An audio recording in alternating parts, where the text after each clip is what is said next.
দর্শক মন্ডলী, আপনারা দেখছেন আলী হোসেন ওসমানের সঙ্গে আমার বিতর্ক নিয়ে কথোপকথন চলছে। জান, একদম এক বাক্যে শেষ কথা। হ্যাঁ, আলী হোসেন সাহেবকে বসতেই হবে।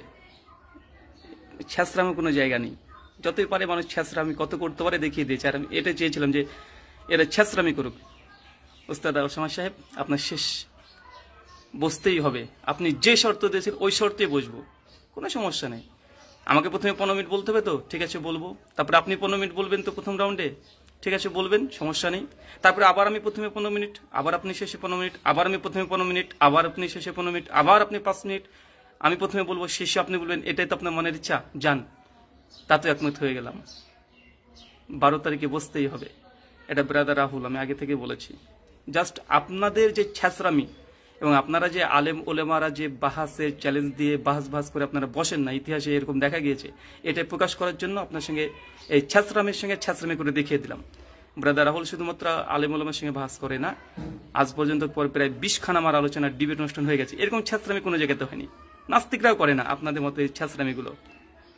এটাকে তো অস্বীকার করতে পারবেন না। প্রথমে যে আমি আপনাকে লিস্ট দিয়েছিলাম যে প্রথমে আপনি 15 মিনিট বলবেন, তারপর আমি 15, তারপর আপনি 15, আমি 15, এইভাবে আপনি সঙ্গে সম্মতি জানিয়েছিলেন। কোনো অভিযোগ করেনি, 2 দিন কোনো অভিযোগ করেনি। হঠাৎ করে 3 দিনের মাথা আপনি এসে এই আমাকে না জানিয়ে আপনি প্রচার করে দিলেন যে আমি প্রথমে বলবো, তারপর আপনি পরে বলবেন। মানে এরকম আপনারা মৌলানা হয়ে এরকম মানে নোংরামি আচরণগুলো কেন করেন আমি বুঝি না। তার মানে এই নয় যে বাস হবে না, হ্যাঁ বাস হবে। যেভাবে আপনি বলেছিলেন প্রথমে আমি 15 মিনিট, ফার্স্ট রাউন্ডে আপনি 15 মিনিট, সেকেন্ডে মানে প্রত্যেক রাউন্ডে আপনি শেষে বলতে চান তো, এই ফেসিলিটি চান তো, এটাও দেওয়া যাবে, কোনো সমস্যা নেই। আপনার সঙ্গে তো আপনি ছ্যাঁচড়ামি করছিলেন, আপনার ছ্যাঁচড়ামির সঙ্গে ছ্যাঁচড়ামিটা দেখিয়ে দিলাম। এটা ব্রাদার রাহুল, এই খপ্পর থেকে বাড়ানো যায় না। আর আপনারা যে মানে ছ্যাঁচড়ামি করেন, জিন্দগিতে বাহাসের তো কোনোদিন সুযোগ আপনাদের হয়নি। আর ব্রাদার রাহুল বাহাস করে এখানে এসেছে, চাই সেটা হিন্দু হোক, খ্রিস্টান হোক আর নাস্তিক হোক। ব্রাদার রাহুল কখনো পালানোর ইতিহাস নেই, থাকবে না। আপনার যা শর্ত ওই শর্তে বসবো। অত সহজে আমি ছেড়ে দিই না কাউকে, অত সহজে না। জীবনের প্রথম 2017 একদম ঢাকা বাংলাদেশ পর্যন্ত পৌঁছে গেছিলাম রিজন রবির সঙ্গে বাহাস করতে। আপনি আলী হোসেন ওসামা, আমি শিশু মনে করি, এখনো বলছি আপনাকে। আর আপনি যদি গাছের ডালে ডালে চলে, আমি পাতায় পাতায় চলি। ছ্যাঁচড়ামিগুলো চলেন আমার সঙ্গে। তাই ওস্তাদ বলে মানে আপনাকে মানে সম্বোধন করেছিলাম। আপনি যে শর্ত দিয়েছিলেন ওই শর্তে রাজি। এবার যেন আবার পালিয়ে যায় না। আপনি যে শর্ত দিয়েছিলেন ওই শর্তে রাজি, ঠিক আছে? ব্রাদার রাহুল কখনো পালানোর ইতিহাস নেই ইনশাআল্লাহ। আপনি প্রত্যেক সেশনে শেষে নেবেন দিয়ে মানে আমাকে রিভার্টের খণ্ডন করবেন তো, এটা চেয়েছিলেন। কথা দিয়ে কথা খেলাপ আপনি করেছেন ওস্তাদজি, আপনি করেছেন, আমি না। কারণ আপনি প্রথমে সম্মতি দিয়েছেন যে ঠিক আছে কোনো সমস্যা নেই। আমি জিজ্ঞেস করেছিলাম ওস্তাদজি, আমি যেই শর্তনামা পাঠালাম আপনার কোনো আপত্তি আছে? আপনি 2-3টি আপত্তি জানালেন। তারপরে বললাম আর কোনো আপত্তি আছে, স্ক্রিনশট সব আছে, যদি প্রয়োজন হয় সেটা ওকে দেখানো যাবে। তারপর আপনি বলেন না, আর তেমন কোনো সমস্যা দেখছি না। হঠাৎ করে 3 দিনের মাথায় এসে আপনি পুরো সিস্টেমকে চেঞ্জ করে দিন আমার পরামর্শ না ছাড়া। এই অনৈতিক কাজটা কে করেছিল? একজন আলেম দ্বারা হয়েছিল, মুফতির দ্বারা হয়েছিল, স্বঘোষিত মুফতি আলেম দ্বারা। আর আমি বলেছি না, এই যে এই 24 ঘন্টা যে আপনি ছ্যাঁচড়ামি করলেন না, আমি জানি যে আপনি যা গোড়াপন্থী, এবং এটা অনেকে আমাকে জানিয়েছে যে আপনি কোনো রকম ভাবে পালানোর চেষ্টা করবেন, কোনো রকম ভাবে। যেমন জাহাঙ্গীরের সঙ্গে পালানোর চেষ্টা করেছেন, শেষ পর্যন্ত আরবি কিতাব পড়তে হবে। এর আগে লুৎফর রহমান ফারাইজি আর এনাতুল আব্বাসের বাহাস আমরা দেখিনি? একজন গাব গাছের নিচে বসে থাকে, একজন 3তলার ছাদে গিয়ে বসে থাকে। আপনারা আলোচনার ডিবেটের মানে চ্যালেঞ্জবাজি করতে পারবেন, কিন্তু বসার হিম্মত নেই, এটুকু আমি আগে থেকে বলেছি। তাই আপনাদের ছ্যাঁচড়ামি, একজন জেনারেল ছাত্রের কাছে যে আপনার ছ্যাঁচড়ামি করতে পারেন, এক্সট্রা ফায়দা নিতে পারেন, এটা মানুষকে দেখে দিলাম যে আপনারা ফায়দা নিচ্ছেন, আমার কাছ থেকে ফায়দা নিচ্ছেন। দেখেছেন একজন জেলে শিক্ষিত ছাত্রের কাছে এসেও মানে প্রত্যেক রাউন্ডে আপনি শেষে মানে বলবেন, শেষে এটা বলবেন, এই সুযোগ আপনি চাচ্ছেন। তারপরেও এখানে মূল কথা হচ্ছে এটা যে আপনি প্রথমে সম্মতি দিয়েছিলেন, আমি যে প্রস্তাব দিয়েছিলাম, কোনো ইনকার করেননি। 3 দিন পরে কি যে হলো আপনার পরে, কোন মানে জিনরূপী কে যে এসে ভর করলো, পুরো মানে ইটাকে চেঞ্জ করে দিলেন, আমাকে একবার জানানোর প্রয়োজন বোধ মনে করেননি।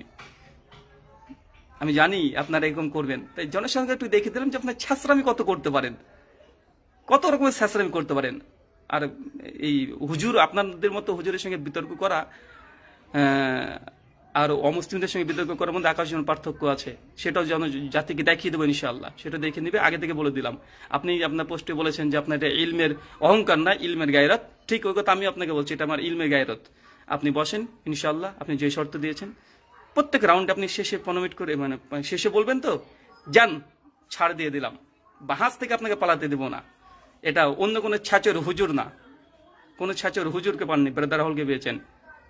বিতর্ক করেই এত দূর এসেছি, চাই হিন্দু হোক, চাই সে নাস্তিক হোক, চাই খ্রিস্টান হোক, আর চাই কোনো আলেম ওলেমা হুজুর মুকাল্লিদরা হোক। শেষ কথা এটাই, আপনার কথাই রইল। প্রত্যেক রাউন্ড আপনি বলতে চান, আপনি খুশি হয়ে যান, ঈদের পরের দিন আরেকটা ঈদ উদযাপন করে দেবেন, কোনো সমস্যা নেই। এটাই জনসাধারণকে দেখানোর দরকার ছিল। জনসাধারণ দেখে দিয়েছে যে আপনারা ছ্যাঁচড়ামি কত করতে পারেন। একজন জেলা শিক্ষিত ছাত্রের কাছে এসেও অতিরিক্ত ফায়দা দিতে চান, নেন, কোনো সমস্যা নেই। ধন্যবাদ, শুক্রিয়া। দেখা হচ্ছে 12 এপ্রিল 2024 রাত্রি 9টা বাংলাদেশ সময়, ইন্ডিয়ান 8:30। এখানে একটা জিনিস শুধু থাকবে, আমাদের যিনি সভাপতি আছেন উনি আপনার সঙ্গে যোগাযোগ করবেন, ওনার সঙ্গে কথা বলে নেবেন, যেহেতু আপনার পেজও সম্প্রচার হবে, আমার পেজও সম্প্রচার হবে। ওটা কিভাবে করবে ওটা ওনার ব্যাপার, ওনার সঙ্গে যোগাযোগ করে নেবেন। অথবা আপনার সঙ্গে উনি যোগাযোগ করবে, অথবা আমি একটা প্রস্তাব দিতে পারি যে একটা হোয়াটসঅ্যাপ গ্রুপ করা হবে, সেই গ্রুপে আমরা 3 জন, তথা আমি, আপনি আর ওই সভাপতি যিনি সঞ্চালক থাকবেন তিনি কিভাবে অনুষ্ঠানটা পরিচালনা করবে তার সঙ্গে যদি কোনো কথা আপনার থাকে কথা বলে নেবেন। আর পেজকে যেহেতু দুজনের পেজে একসঙ্গে দেখাবে, তাই ওটাকে কোলাবোরেশন হয়তো বা করতে হতে পারে একসঙ্গে, অথবা একটা পেজ থেকে চললে একজন শেয়ার করে দিতে পারে। একটা প্রস্তাব যে হোক, ওখানে ওই ওনার সঙ্গে আলোচনা করে নিতে হবে যিনি সঞ্চালক থাকবে। তাই আলোচনার সময় সাহেব ভুলে যাবেন না। হ্যাঁ, ব্রাদার রাহুল তো মানে ঠুনকো জিনিস না। আলেম হতে পারেন আপনারা, আলেম হতে পারেন, বেইনসাফি আপনাদের মধ্যে থাকতে পারে। বিশেষ করে আপনার মধ্যে যে বেইনসাফি দেখেছি এবং ছ্যাঁচড়ামি দেখেছি, আল্লাহি ছ্যাঁচড়ামি দেখেছি, এটা আপনি নিজেও স্বীকার করবেন যে আপনি ছ্যাঁচড়ামি করে চলেছেন।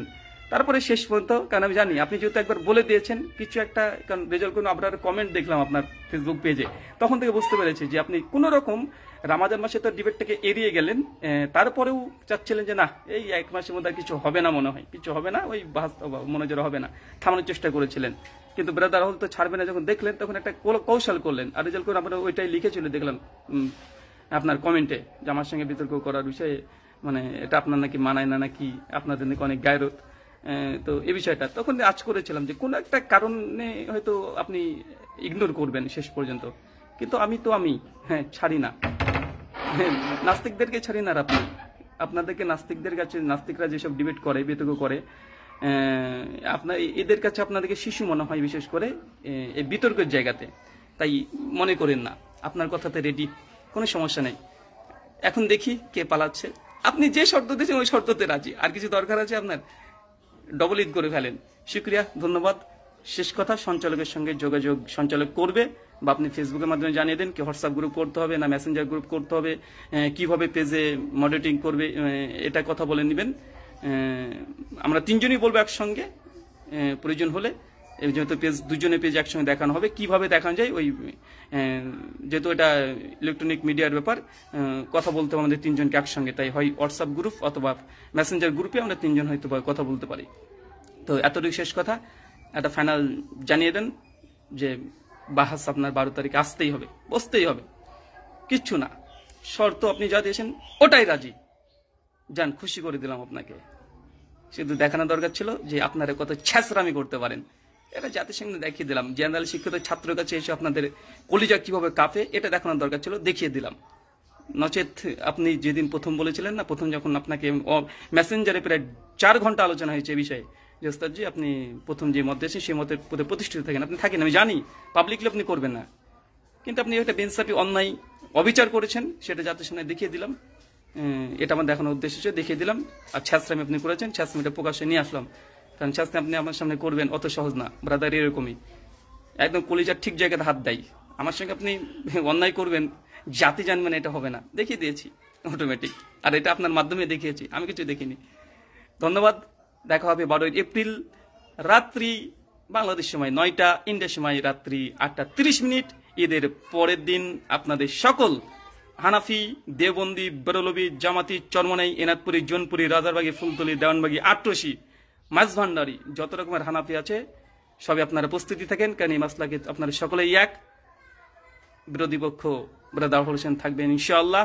আসেন, দেখা হবে সেই দিন। ইলমি গায়রত আর ইলমি অহংকার কত আছে ইনশাআল্লাহ দুমড়ে মুচড়ে দেওয়া হবে ইনশাআল্লাহ। শুক্রিয়া, জাযাকাল্লাহ।